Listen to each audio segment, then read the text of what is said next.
The alarm started blaring at 0047 hours, right in the middle of Beth Cole's third cup of coffee. She'd been station commander at New Horizon for 6 months now, and in that time she dealt with plenty of strange situations. Methane-breathing aliens who needed special quarters. A trade dispute over contaminated grain shipments. Even a minor hull breach during a solar storm. But when she saw Scorchwing's massive form filling her office doorway, scales glowing bright orange like hot coals, she knew this was different. The Draketh were dragons. Real, actual dragons from a planet called Ember's Reach. They stood nearly 12 feet tall, with wings that could span 20 feet when fully extended. Their scales generated heat, and right now Scorchwings were radiating enough warmth that Beth could feel it from across the room. That was a bad sign. The hotter a Draketh got, the more agitated they were. Commander Cole. His voice was a deep rumble that made the furniture vibrate. 3 of my hatchlings are missing. Beth set down her coffee mug carefully. Missing? Since when? We rested in the guest quarters at 2,300 hours.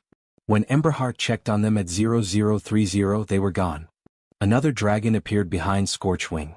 This one was slightly smaller, her scales a deep crimson color. Her eyes held the kind of panic that made Beth's chest tighten. This was a mother looking for her children. Okay, let me pull up the security footage. Beth's fingers moved quickly across her console. New Horizon wasn't a military station, but they had cameras in every corridor, every room, every dock. Standard safety protocol. She pulled up the feed from the guest quarters. Static. Beth frowned and tried a different angle. More static. She checked the timestamp. From 2313 hours to 0000 hours, every single camera in that sector showed nothing but digital snow. That's impossible, she muttered, running a diagnostic. The system reported a glitch. A technical malfunction that had wiped exactly 47 minutes of footage. The exact window when 3 baby dragons had vanished without a trace. Scorchwing leaned forward, his claws scraping against the metal floor. What does this mean? It means we have a problem. Beth stood up, meeting the dragon's eyes.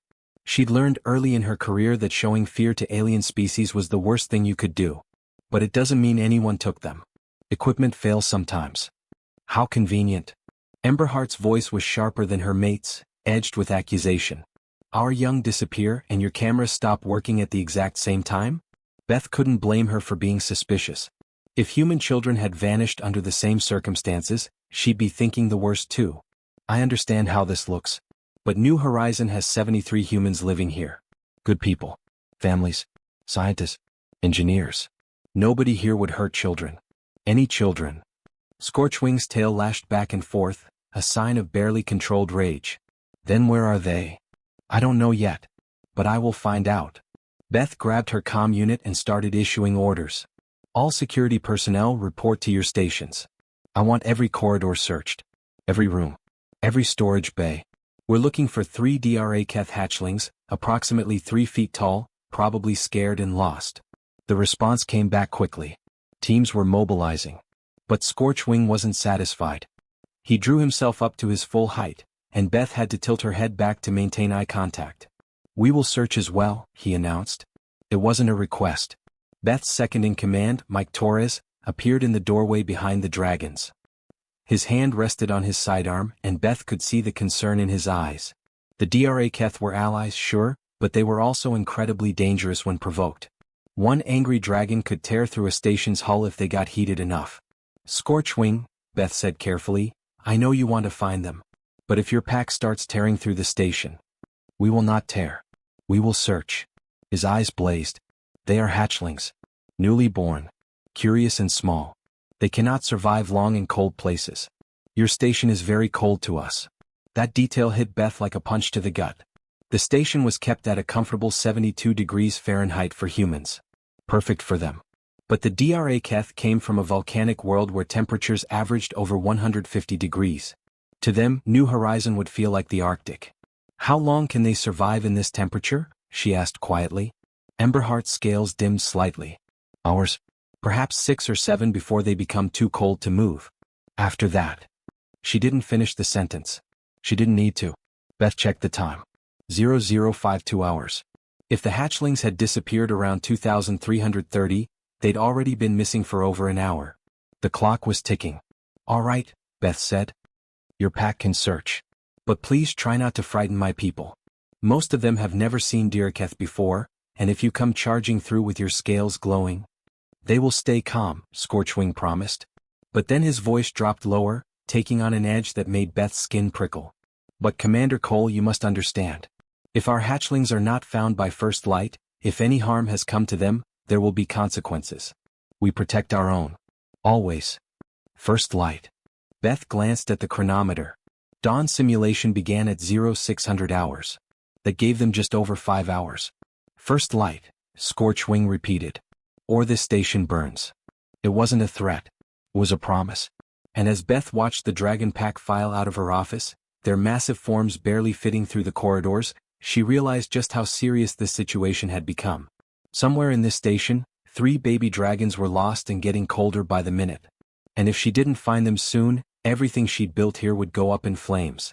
She grabbed her jacket and comm unit. Mike, coordinate the search teams. I'm going to follow a hunch. What hunch? If I were a curious baby dragon, where would I go? Beth headed for the door. Somewhere warm. Somewhere bright. Somewhere that felt like home. The agricultural domes. They had to be in the agricultural domes. Beth was halfway to the agricultural sector when Tyler Reed's voice crackled through her comm. The young maintenance tech sounded out of breath, like he'd been running. Commander Cole, you need to get down here right now. Section C, near the hydroponic bays. What did you find? Beth picked up her pace, boots clanging against the metal grating. Tracks. I think. Maybe. Just get here. When Beth arrived, Tyler was crouched near one of the large growing beds where they cultivated lettuce and tomatoes. The soil was usually smooth and carefully maintained, but now it looked disturbed.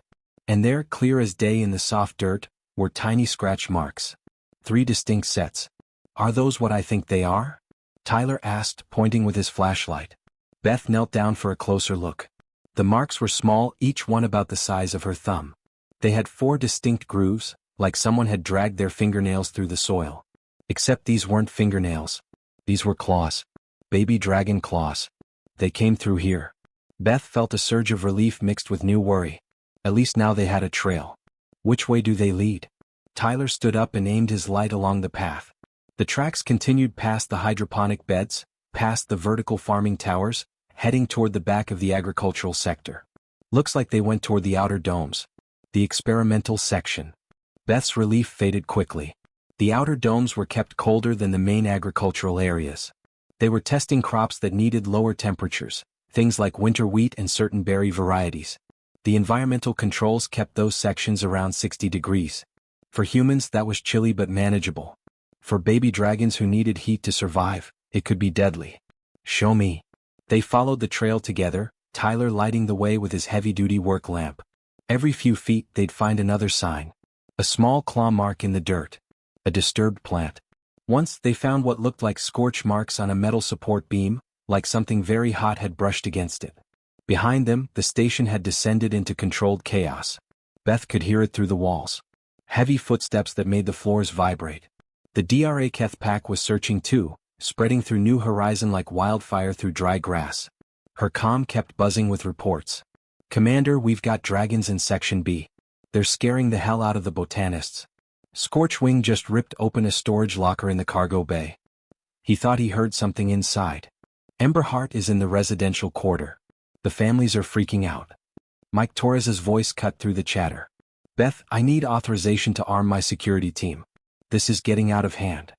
Beth stopped walking. This was the moment she'd been dreading. Her security chief wanted weapons. The dragons were tearing through the station. One wrong move, one startled guard with an itchy trigger finger, and this whole situation could explode into violence. Negative, she said firmly. All teams stand down. Nobody draws a weapon. That's an order. Commander, with all due respect. We're not starting a war over a misunderstanding, Mike. Those dragons are parents looking for their kids. That's all.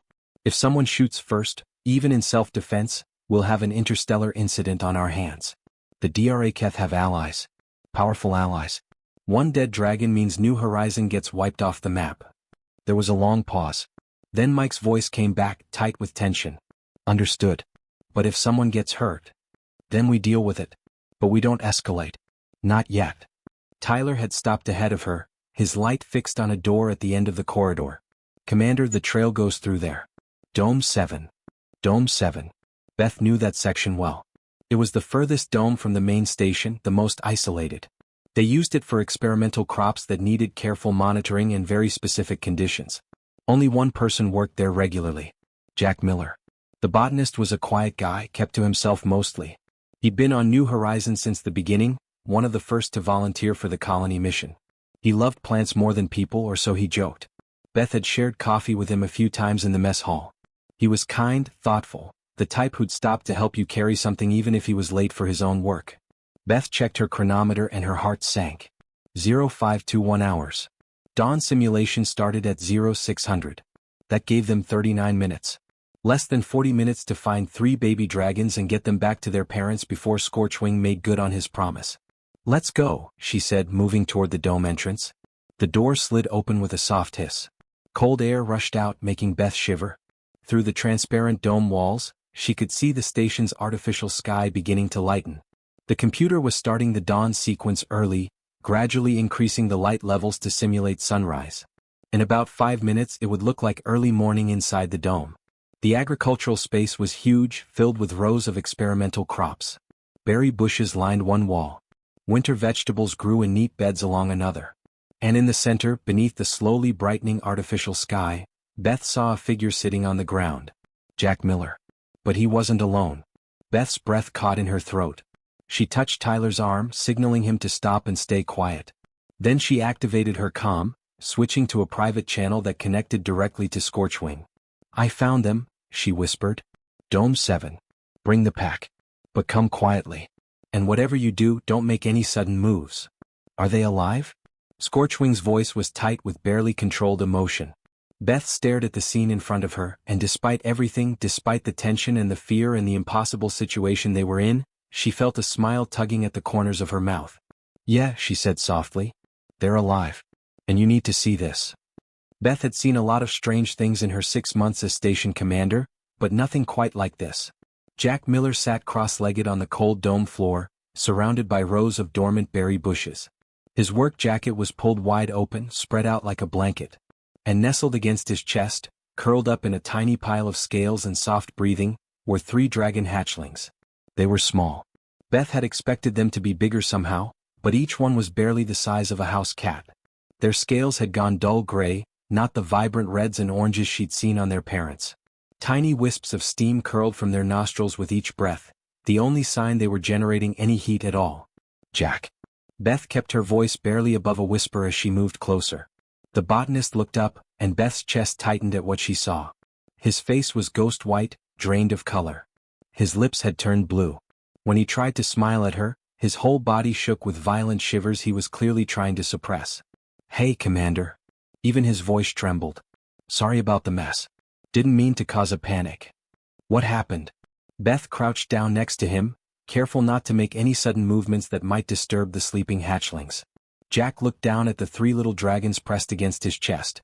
One of them made a small chirping sound in its sleep, and he gently adjusted his arm to keep it secure. "Found them around midnight. I was doing my late-night rounds, checking the soil moisture levels in Section 3. Heard these weird little squeaking sounds coming from over by the berry bushes." He nodded toward the far corner of the dome. "They were huddled together, trying to keep warm. But they were shaking so bad, Beth. Their scales were turning gray and they kept making these sad little crying sounds. I realized pretty quick they were freezing." Beth glanced at the environmental controls mounted on the dome wall. The temperature read 59 degrees Fahrenheit. Comfortable for the winter crops Jack was growing. Absolutely frigid for creatures that came from a volcanic planet. "Why didn't you call it in?" Jack's laugh came out as more of a cough. "Tried to. Grabbed my comm, hit the emergency button. Nothing. Dead battery. I'd been meaning to charge it for 2 days but kept forgetting." He shook his head. "Stupid mistake. So you just sat here with them? All night?" "What else could I do?" Jack's expression was simple, matter-of-fact. "Leave them to freeze while I ran for help? They wouldn't have lasted 10 minutes. Look at them, Beth. They're babies." Beth did look. Really looked. The hatchlings couldn't have been more than a few days old. Their scales were still soft, not hardened like their parents'. Their claws were tiny, barely sharp enough to scratch dirt. One of them had its tail wrapped around Jack's wrist like a child holding a parent's hand. "I figured someone would find us eventually," Jack continued. "The station's not that big. And I thought, if I could just keep them warm until help arrived, they'd be okay. So I sat down, opened my jacket, and pulled them close. They crawled right up against me like I was their mom or something." Beth pulled out her medical scanner and pointed it at Jack. The readings made her stomach drop. His core body temperature was 94.3 degrees. Normal was 98.6. He was hypothermic. Not severely, not yet, but he was getting there. "Jack, you're freezing too." "Yeah, well?" He shrugged, then winced as the movement disturbed one of the hatchlings. It chirped again, a sound like a tiny bird, and resettled against his chest. "They needed the heat more than me. Humans are tough. We can bounce back from a little cold. But these guys? I could feel how cold they were when I first picked them up. Like holding ice cubes. They needed every bit of warmth I could give them." Beth noticed his hands then. They were wrapped around the hatchlings, holding them close, but his fingers were stiff. Almost locked in place. He'd been sitting like this so long his muscles had cramped up. "How long have you been in this position?" "Since about 0015. "What time is it now?" "Almost 0530. Jack closed his eyes briefly. 5 hours. That's not so bad. I've pulled longer shifts." "You've been sitting on a cold floor for 5 hours, sacrificing your own body heat to keep 3 alien babies warm." Beth felt something catch in her throat. "That's incredibly brave, Jack. And incredibly stupid." "Couldn't leave them," he repeated, like it was the simplest thing in the world. "They were scared and cold and lost. What kind of person would I be if I just walked away?" Through the transparent dome walls, Beth could see the artificial sky growing brighter. Dawn was coming. First light. The deadline. But now that she'd found the hatchlings alive and safe, she faced a new problem. How was she going to get Jack to let go of them? His arms were locked around them protectively. His body had turned itself into a living heater, burning through his own reserves to keep them alive. "Jack, I need to bring their parents here. Right now." "The big dragons?" For the first time she saw fear flicker across his face. "Are they angry?" "They're terrified. Their babies were missing. But yeah, they're also angry. Very angry." Jack looked down at the 3 sleeping forms. One of them had started to warm up enough that its scales were showing hints of color again, a soft orange glow at the edges. "You'll tell them I didn't steal their kids, right? I was just trying to help." "I know that, Jack. But I need you to stay very calm and very still when they get here. Can you do that?" He nodded, teeth chattering so hard Beth could hear them clicking together. "I've got them. I won't let go until their mom is ready to take them." Beth stood up slowly and activated her comm. "Scorchwing, I'm sending you coordinates to Dome 7. Bring Emberheart and come now. But listen very carefully. When you get here you need to move slowly. Your hatchlings are safe, but the human who's been keeping them alive is in bad shape. We don't want to scare him or the babies." There was a pause, then Scorchwing's deep rumble came through. "We are coming." Beth looked at Jack one more time. The botanist was pale as snow, shaking like a leaf, his lips blue with cold. But he kept his arms wrapped tight around those 3 little dragons, protecting them with everything he had. "Hang on just a little longer," she told him. "Their family's almost here." "I can wait," Jack whispered, pulling the hatchlings even closer. "Little ones need to be warm when they wake up." The dome doors slid open with a hiss, and Beth felt the temperature spike immediately. Scorchwing entered first, his massive body barely fitting through the doorway. He had to duck his head and fold his wings tight against his sides just to squeeze through. Behind him came Emberheart and then the rest of the pack. 5 dragons in total, each one towering over 12 feet tall, their scales glowing bright red with heat and anxiety. The agricultural dome suddenly felt very small. Beth positioned herself between the dragons and Jack, holding up one hand. "Slowly," she said, keeping her voice calm but firm. "Your hatchlings are sleeping. We don't want to startle them." Scorchwing's eyes locked onto the scene ahead. Beth watched as the massive dragon processed what he was seeing. A human sitting on the cold ground, holding 3 tiny gray forms against his chest. The pack leader's scales flickered from red to orange, the color shifting as confusion mixed with relief. Then Emberheart saw them. The mother dragon made a sound Beth had never heard before. It was high-pitched, almost like a cry, filled with desperate relief. She pushed past her mate, moving faster than something that size should be able to move. But she stopped just short of Jack, her massive clawed feet coming down carefully on the dome floor. "Careful," Jack whispered, his voice weak. "They're okay. Just cold. Been keeping them warm." The 3 hatchlings stirred at the sound of their mother's cry. Their little heads lifted, sleepy eyes blinking open. Then they saw Emberheart and all three started chirping at once. Happy sounds, excited sounds. The kind of sounds baby creatures make when they see their parent after being lost. Emberheart lowered her enormous head, her snout nearly as big as Jack's entire torso. She sniffed her babies carefully, her hot breath washing over them.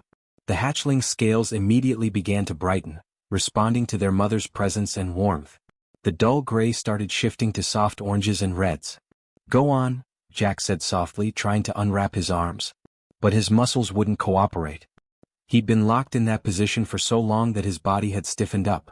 His fingers trembled as he tried to loosen his grip. Go to your mom, little ones. Emberheart understood. Gently, more gently than Beth would have thought possible for a creature with claws the size of kitchen knives, the mother dragon began lifting her hatchlings away. She used her snout to nudge them, then carefully gripped them with her teeth by the loose skin at their necks, the way a cat carries kittens. One by one, the hatchlings were transferred from Jack's arms to their mothers. They chirped and squeaked, their tiny tails wrapping around Emberheart's snout as she lifted them. The mother's whole body was shaking, and Beth realized the dragon was crying. Tears actually ran down her scaled face, evaporating into steam from the heat of her body. The moment the last hatchling left his arms, Jack collapsed forward. Beth lunged to catch him, but Tyler was faster. The maintenance tech had been standing quietly off to the side, and now he rushed in to keep Jack from hitting the ground face first. They lowered him down carefully. Jack's whole body convulsed with shivers, his teeth chattering so hard Beth worried he might crack a tooth. Get medical down here now, she barked into her calm hypothermia case, possibly severe. Jack tried to protest. I'm fine. Just cold. The babies, are they okay? The babies are perfect because of you, Beth said, wrapping her own jacket around his shoulders. It wouldn't do much, but it was something. Scorchwing approached slowly. Each footstep made the ground tremble. The pack leader moved past Beth and Tyler like they weren't even there, his focus entirely on the shivering human who'd protected his children. He lowered his massive head until he was eye level with Jack. Up close, the dragon was terrifying. His teeth were as long as daggers. His eyes glowed with internal fire. Heat radiated from his scales in waves that Beth could feel from several feet away. Jack met those eyes without flinching. Maybe he was too cold to be scared. Or maybe he just understood something Beth was only beginning to grasp. You protected our young, Scorchwing said. His voice was different now. Quieter. Deeper. Filled with something that sounded like awe. At great cost to yourself. Jack nodded, the movement weak. They needed help. But why? The dragon's head tilted, genuinely confused. They are not your species. Not your family. Not even from your world. Why would you sacrifice your own warmth, your own safety, for creatures you do not know? Jack was quiet for a moment. His eyes drifted over to where Emberheart was gathered with the three hatchlings, using her body heat to warm them back up. The babies were already looking better, their scales brightening with every second. They climbed on their mother, chirping and playing, completely unaware of how close they'd come to freezing. Does that matter? Jack finally said, his voice barely above a whisper. What species they are? Most beings would think so, Scorchwing replied. Well, I don't. Jack coughed, his breath coming out in visible puffs in the cold dome air. They're just kids. Little kids who were scared and cold and lost. Someone had to help them. I was there, so I helped. That's all. The entire pack had gone silent. The only sound was the soft chirping of the hatchlings and the hum of the dome's life support systems. Beth watched as the dragons exchanged glances, communicating in ways she didn't understand. Then Emberheart made that sound again. The deep thrumming that seemed to vibrate through the very air itself. The other dragons joined in, creating a harmony that made Beth's bones resonate. It was beautiful and strange and deeply moving. Scorchwing's scales shifted color. The angry red faded completely, replaced by a warm golden glow that Beth had never seen before. You are Den Guardian, the pack leader announced, his voice carrying a weight that made it clear this wasn't just words. This was something important. Sacred even. Among my people, this is the highest honor we can bestow. You sheltered our young when they were vulnerable. You gave of yourself without hesitation, without thought of reward. You are what we call Fireheart. One who burns bright for others. Jack tried to smile, but another shiver ran through him. I just kept them warm. You did more than that, Scorchwing said quietly. You taught us something about humans today. The medical team got Jack into the station's small clinic within 10 minutes. Beth watched as Dr. Lisa Hayes worked quickly, stripping off his wet clothes and wrapping him in thermal blankets. They placed heat lamps around him, the kind usually reserved for treating severe cases of exposure. His core temperature had dropped to 93.8 degrees by the time they got him on the table. "He's lucky," Dr. Hayes muttered, checking his vitals. "Another hour and we'd be looking at serious organ damage." But what surprised Beth more than Jack's condition was what happened outside the medical bay. The entire DRA-Keth pack gathered in the corridor. They couldn't fit inside the small clinic, so they simply settled down in the hallway and waited. Scorchwing positioned himself directly in front of the door, his massive body blocking the entire passage. Emberheart sat beside him, the three hatchlings curled up against her warm belly. Station personnel had to find alternate routes through New Horizon because the dragons refused to move. "They're just sitting there," Mike Torres reported to Beth. "Not threatening anyone. Not doing anything. Just waiting." Beth went to check on them herself. When she approached, Scorchwing's head swiveled toward her, but he didn't stand up or move aside. "How is the Fireheart?" he asked. It took Beth a moment to realize he meant Jack. "He's going to be fine. The doctor says he needs warmth and rest. His body temperature is coming back up." Relief washed across the dragon's features. His scales, which had been a tense orange, softened to a calmer amber color. "We will wait until he wakes. That could be hours." "We will wait," Scorchwing repeated. Then he glanced back at Emberheart and the hatchlings. "Among my people there is a saying. When someone saves your hatchlings, you owe them a debt that cannot be repaid with wealth or words. Only with loyalty." Beth sat down on the floor across from the dragon, not caring that her uniform would get dirty. "Tell me about this Fireheart thing. What does it mean?" Scorchwing settled more comfortably, his tail curling around his body. "In our history there have been few who earn this title. It is given only to those who protect young at personal cost. Not dragon young. Any young. We have stories of Firehearts from thousands of years ago. Warriors who shielded hatchlings during volcanic eruptions. Explorers who gave their last water to dying younglings from other species. But we have not named a Fireheart in over 300 years. And you're naming Jack? What he did was remarkable." Scorchwing's eyes glowed softly. "He found our hatchlings cold and frightened. He had no obligation to them. He could have called for help and left them. Instead he gave them his own warmth, knowing it would hurt him. He stayed when he could have fled. This is the mark of Fireheart." Emberheart spoke up then, her voice gentler than her mate's. "My children would be dead without him. When I touched them, when I lifted them from his arms, I felt how cold they were beneath their scales. A few more hours and their hearts would have stopped. But this human, this Jack, he burned his own fire to keep them alive." One of the hatchlings chirped and climbed up onto its mother's head. It was the smallest of the three, with scales that had brightened to a cheerful orange-red. The little dragon stared at Beth with curious eyes. "They remember him already?" Emberheart said softly. "They know his scent, his warmth. They will carry that memory for the rest of their lives." It took 6 hours before Dr. Hayes finally let Jack out of the medical bay. He was still pale, still moving slowly, but his temperature had stabilized at 97.9 degrees and rising. They'd wrapped him in warm clothes and made him drink 3 cups of hot soup. The moment the door opened, Scorchwing rose to his feet. The movement was so sudden and powerful that Beth instinctively stepped back. But the dragon wasn't being aggressive. He was showing respect.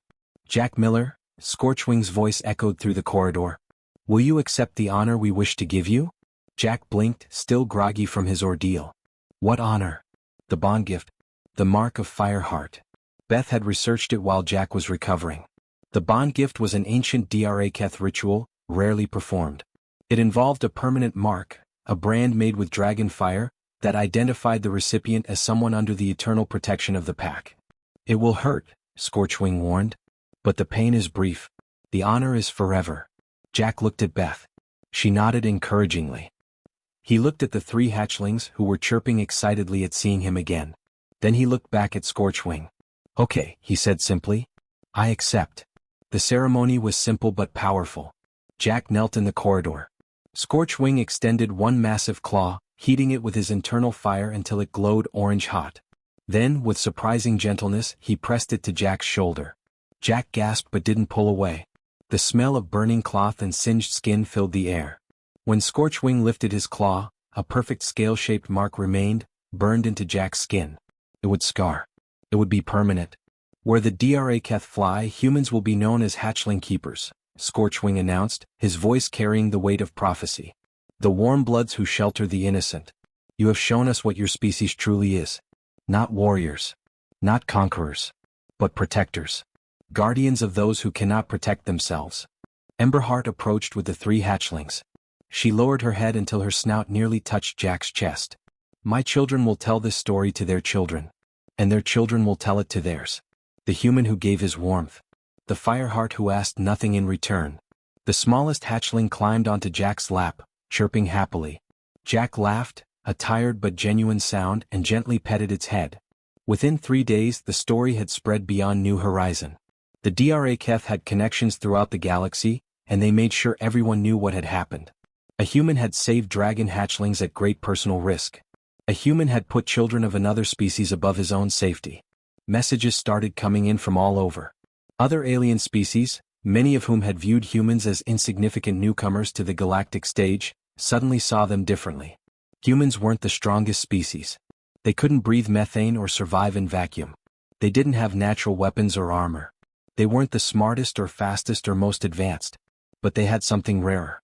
They had the instinct to protect, to shelter, to sacrifice for those who needed help, even when it cost them everything. Even when it made no logical sense. Even when the ones they were protecting weren't their own kind. The galaxy had warriors. It had traders and diplomats and scientists. But it had been a long time since it had seen true guardians. True firehearts. And in the cold darkness of space, surrounded by a million dangers and uncertainties, that kind of warmth meant everything. Jack went back to his plants. He didn't seek fame or reward. But whenever he worked in Dome 7, 3 young dragons would sometimes visit, bringing their mother. They'd watch him tend his crops, chirping softly, keeping him warm with their presence. And on his shoulder, beneath his work shirt, a scale-shaped scar reminded everyone who saw it that humans were now and forever would be the hatchling keepers. The ones who kept the innocent warm.